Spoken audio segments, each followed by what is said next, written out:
हमारा फेवरेट काफ़ी सारे।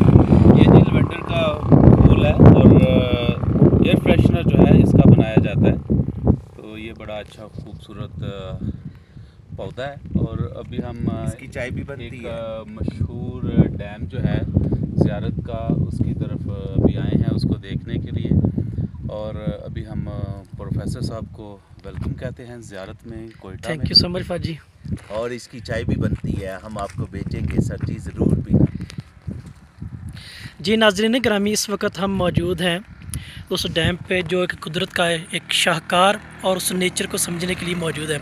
आज हम फादर्स की रहनुमाई में इसको देखेंगे और पखेंगे और उस मालूमाती चीज़ को जानेंगे कि आज पाकिस्तान में इस मुकाम का मुकाम मर्तबा और क्या इसका किरदार है। हमारे साथ रहिएगा। जी दोस्तों, ये आपको फूल नज़र आ रहे हैं जिसका नाम लिवेंडर है।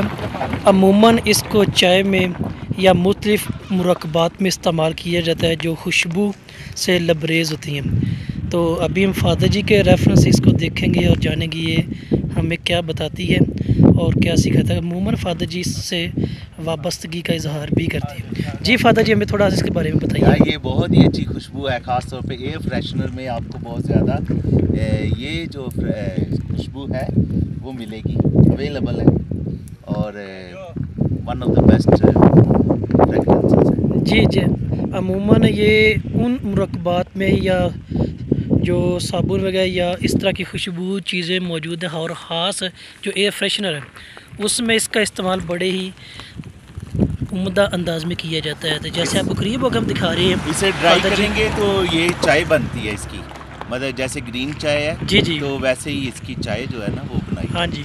तो इसका जो सब्ज़ इलायची उससे भी तो मिलता जुलता को इसका जायका नज़र आता है। तो लिहाजा ये वो कुदरत की चीज़ें जो आज हमें यहाँ से दिखा रही हैं और वही कि तुम अपने खुदा की कौन कौन सी नेमत का शुक्र अदा करोगे। आगे चलते हैं हम, मज़ीद बात रहिए, हमारे साथ रहिएगा।